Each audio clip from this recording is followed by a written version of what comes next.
საქართველოდან ავღანეთში დღეს სამხედროების კიდევ ერთი ჯგუფი გაემგზავრება. შეიარაღებული ძალების მე-13 და მე-4 ქვეითი ბრიგადების 33 და 42 ბატალიონის ჯარისკაცები ავღანეთში ნატოს ეგიდით მიმდინარე ISAF-ის საერთაშორისო მისიაში მიიღებენ მონაწილეობას. თემაზე საუბარს გიორგი მანჯავიძე განაგრძობს. ქართული ჯარისკაცების ავღანეთში გაცილების საზეიმო ღონისძიება ტრადიციულად საქართველოს ჰიმნით დაიწყო. ჰიმნის შესრულების შემდეგ მე-4 ქვეითი ბრიგადის ბაზაზე ვაზიანში ქართულმა სამხედროებმა და მოწვეულმა სტუმრებმა წუთიერი დუმილით პატივი მიაგეს საბრძოლო მოქმედებებისა და სამშვიდობო ოპერაციის დროს დაღუპულ ქართველ მეომრებს. მე-3 და მე-4 ქვეითი ბრიგადის 33 და 42 ბატალიონის ჯარისკაცები ავღანეთში ISAF-ის მისიის ფარგლებში პირველ და მეორე ქვეითი ბრიგადის მე-12 და 33 ბატალიონის პირად შემადგენლობას ჩაანაცვლებენ. დღესვე ქართულ სამხედროებს სიტყვით თავდაცვის მინისტრმა ირაკლი ალასანიამაც მიმართა. ჩვენთვის ყველასთვის მთავარია რომ მშვიდობით დაგვიბრუნდნენ ისინი სამშობლოში, გაუფრთხილდნენ ერთმანეთს, შეასრულონ თავისი მისია პირნათლად. კიდევ ერთხელ ვიტყვი ეს აძლიერებს ჩვენს ქვეყანას, ჩვენს იმიჯს მსოფლიოში, კიდევ ხარს უჭერს ჩვენს სრულფასოვან ინტეგრაციას ნატოში, ევროატლანტიკურ სივრცეში და კიდევ ხაზს გაუსვევ თუ კი მთელს მსოფლიოში საქართველოს დღეს აქვს პოზიტიური დადებითი იმიჯი რომ ეს არის ქვეყანა ძალიან გაბედული მებრძოლების სწორედ ამ ბიჭების დამსახურებად. ქართული ჯარისკაცების ავღანეთში გაცილების საზეიმო ღონისძიებას თავდაცვის სამინისტროსა და გაერთიანებული შტაბის მაღალჩინოსნებთან ერთად ნატოს სამეკავშირეო ოფისისა და ამერიკის საელჩოს წარმომადგენლების დაესწრნენ.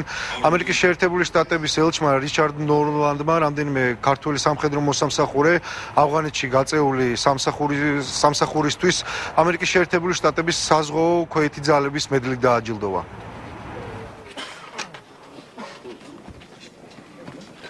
დიდი პატივია ამერიკელი საზღვაო ქვეითებისთვის, რომ ამ ბატალიონის წევრებს წვრთნა ჩაუტარეს. ეჭვიც არ გვეპარება, რომ ისინი არიან შესანიშნავად მომზადებული და დაკისრებულ მისიასაც წარმატებით გაართმევენ თავს. ქართულ სამხედროებს ძალიან კარგი რეპუტაცია აქვს მოპოვებული და საქართველოს საბრძოლო უნარი კარგად ჩანს მისი შესრულების დროს. რაც შეეხება თავად ქართული სამხედროების მომზადებას 33 ბატალიონისთვის ეს უკვე ავღანეთში მეორე გამგზავრება იქნება. რაც შეეხება 42 ბატალიონს ეს მისთვის პირველი როტაცია იქნება ავღანეთში.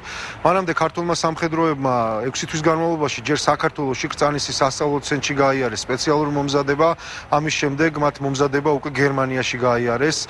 ქართულ სამხედროებს მსოფლიოს ყველაზე ცხელ წერტილში ჰელმანდის პროვინციაში სასულიერო პირებიც მიყვებიან.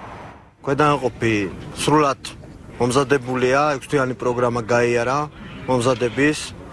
შემაჯამებელი სწავლება გავიარეთ გერმანიაში, ჰოპენჰელში, სადაც დასკვნითი ეტაპი იყო და პირადი შემადგენლობამ წარმატებით ჩააბარა ეს გამოცდა და დღესდღეობით 33 სუბუქვეითი ბატალიონი და 42 სუბუქვეითი ბატალიონი ზათარის სამშვიდობო ოპერაციების შესრულება. ჩვენ ყველანი მინდობილი ვართ ღმერთზე, ქრისტყალობას, დედაფშობის მეოხებას, ჩვენი ერის ლოცვას, უწმინდესის ლოცვას. ანუ ლოცვის იმედით მივდივართ და ლოცვის იმედით ქრისტყალობით დავრუნდებით ყველანი ჯანმრთელობის საქართველოში. 33 და 42 ბატალიონის ჯარისკაცები ჰელმანდის პროვინციაში სამშვიდობო მისიას 6 თვის განმავლობაში ამერიკელ სამხედროებთან ერთად შეასრულებენ.